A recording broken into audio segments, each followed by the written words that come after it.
आणि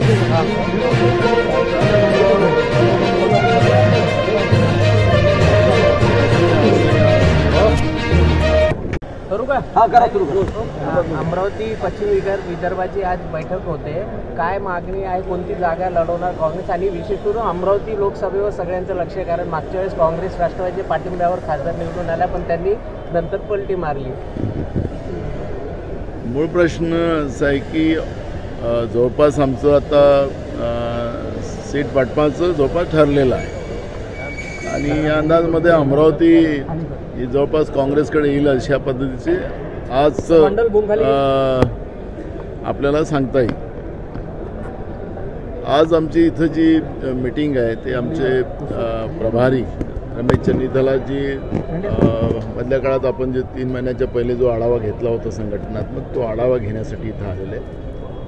निवडणुकीच्या तयारीला काँग्रेस पार्टी लागलेली आहे आणि महाराष्ट्रामध्ये विशेष करून विदर्भात काँग्रेसला मोठ्या प्रमाणात यश प्राप्त होते, महाविकास आघाडीला यश प्राप्ती होते.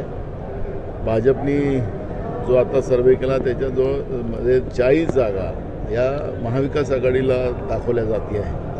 त्याची चिंता भाजपला लागलेली आहे, स्वाभाविक आहे. आताच देशाचे प्रधानमंत्री महाराष्ट्रात येऊन गेले, नाशिक, पुन्हा आता ते येऊनच राहिले. म्हणजे महाराष्ट्रामध्ये भाजप घाबरलेली आहे. भाजपचे नेते जे महाराष्ट्रातले ते निष्फळ ठरलेले आहेत, म्हणून प्रधानमंत्री मोदयांना प्रचारक म्हणून इथे यावं लागते आहे, असं चित्र आपण पाहतो. वंचित बहुजन आघाडीची 20 तारखेला येते, तर काल परत राजू शेट्टींना पण भाजपनं ऑफर दिली की लोकसभेत. मी तुम्हाला सांगितलं त्याचं उत्तर मी मगाशीच दिलं की भाजपला इथं उतरता कळा लागलेली आहे आणि त्याच्यामुळे भाजप घाबरलेली आहे. त्याच्यामुळे आपण इम्पोर्ट करून काही आपल्याला साधवता येईल का, त्याचा एक प्रयत्न, अयशस्वी प्रयत्न ते करतात. अमरावती आणि अकोल्यामध्ये काही चेंजेस होतील का मतदारसंघामध्ये? काँग्रेस अमरावतीमध्ये असं काही थोड्याच दिवसात आपल्याला जास्त वाट बघण्याची गरज नाही. 8-15 दिवसामध्ये आम्ही पूर्ण जागेचं जे कोण कुठून जागा लढतील, कोण उमेदवार राहतील, ते आम्ही 15-20 दिवसामध्ये तुम्हाला आम्ही तुमच्या समोर मांडू. असे दिसून येते की 2 माजी मुख्यमंत्री जे काँग्रेसचे ते भाजपमध्ये.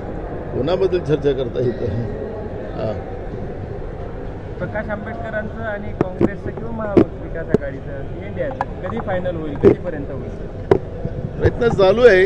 या 15 वाड्यात आमचं जवळपास फायनल होऊन जाईल. ठीक आहे. थँक्यू.